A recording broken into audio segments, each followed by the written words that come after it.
Hi guys, in today's video I'm going to show you how to start a mealworm farm, and I'm going to show you some of the mistakes that I made along the way and how I fixed them.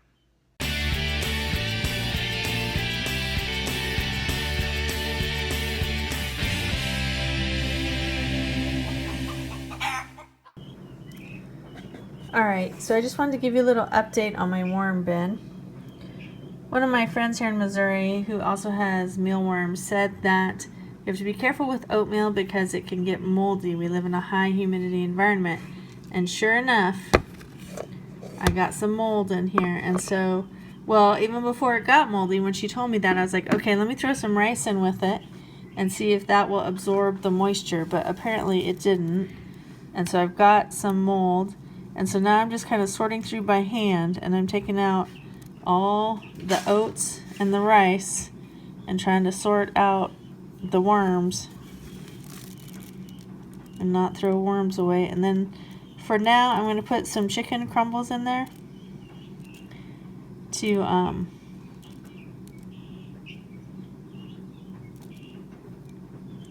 think that's one that's getting ready to turn into a beetle, I think. Anyway, I'm going to put some chicken crumbles in there for now so I can get something that isn't going to mold like the oatmeal is. Okay, I have most of the mealworms separated out, and there's a couple things I want to show you. First of all, is that my mealworm bin is working. See this white guy right here that's not moving, and that one right there? Those are the pupa. That's the next stage. There's another one before they turn into the beetle. So good thing is I caught this before I had beetles, so I didn't have to worry about them getting out in the house. So that's good. And also a good thing is that the cycle is going. They are surviving, they are eating. Now here's the bad thing. I've got mold all over this window screening. So what I'm going to do right now is get a screwdriver, pry up the staples, take this screening off, throw it away, get all these mealworms that somehow got under the edge of the screening, which also tells me that I need to staple it down here along the edge so they can't get up under there like that. And, well, I guess it really doesn't matter if they get under there, except in a case like this. And then I'm going to get some new, I've got a whole roll of this window screening. So tomorrow I will cut and staple on a new window screening. And for tonight, I'm just going to put them in a container with some, maybe some cornmeal or the chicken crumbles, and as a temporary thing. So I have them just turned over in this plastic lid, so they're not falling on the table here, they're falling onto a plastic lid. And I'm gonna get all the mealworms out, get this cleaned up, probably bleach the wood, and then start again with a different kind of food source instead of oats.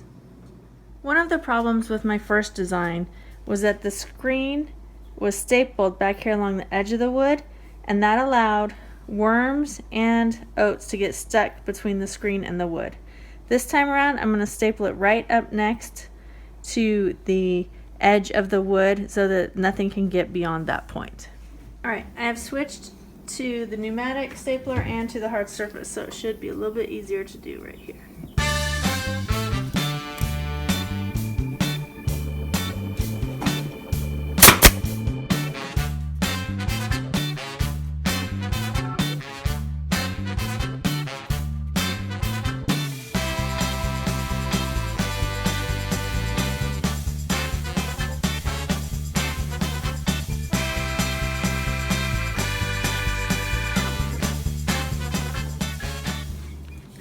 Another mistake that I made was not having enough ventilation holes.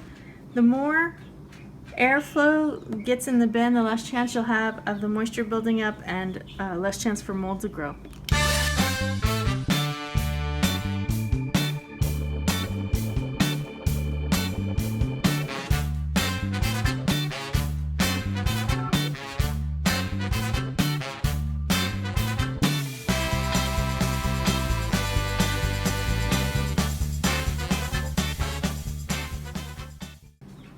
Another mistake that I made, and the last one that I know of so far, is that I had just oats in there, and those attract moisture, so that wasn't good.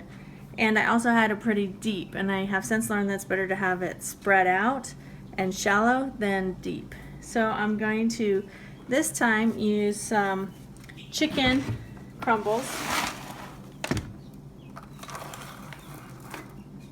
It's chicken, it's got the pellets and the crumbles, this one that we've got.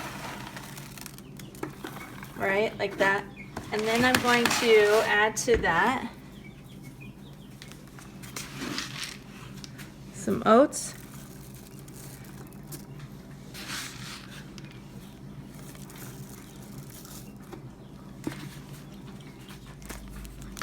And some wheat that I got from the health food store. I think this is wheat meal. That's what they call this, I think. Put that in there and mix it up. Then I'll add a couple apple slices, I think. I also learned that apple slices, peel side down, don't tend to mold as fast as carrots do. So I'm going to put that in for my moisture. That's what I've been doing with these guys. And you can see that they're doing great on that. They're all surviving. And then I also have noticed several more of the next level, the cocoon-ish level, if you will. I saw one video where they described them as little alien guys. Let me show you what they look like. These guys, they don't eat. Ooh, that one's moving a little bit. They don't eat. They don't do anything. There he is. This is what they are right before they become the beetle, and I've got several of them that have transformed to this state. So I'm glad because they're doing well, but I want to get them in here with a lid before they turn into beetles, because I do not want beetle infestation in my house, because ew, that would be icky. Alright, so I'm going to make the transfer over now. And I don't know if you can see, but look, here's some more of these guys. 1, 2, 3, 4, 5. There's a really big mealworm here. So they're getting there. There's another one, 6, 7. So lots and lots. So pretty soon we should have beetles. I'll put this back in here, give them a little bit of moisture. And I'm going to keep an eye on this. If it still is starting to mold this way, then what I may do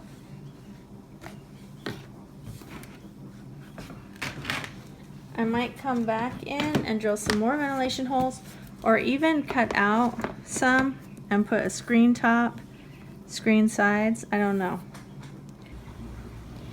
Well, let me just show you guys what happened when I disturbed this. Look what I found. Beetle.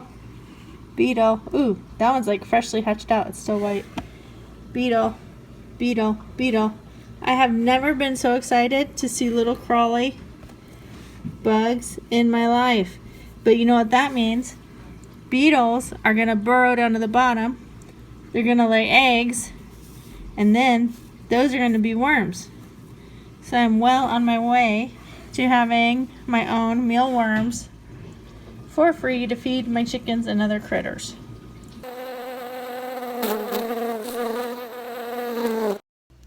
Really shouldn't be that close, but maybe that wall's a little bit wider. It's probably about the same.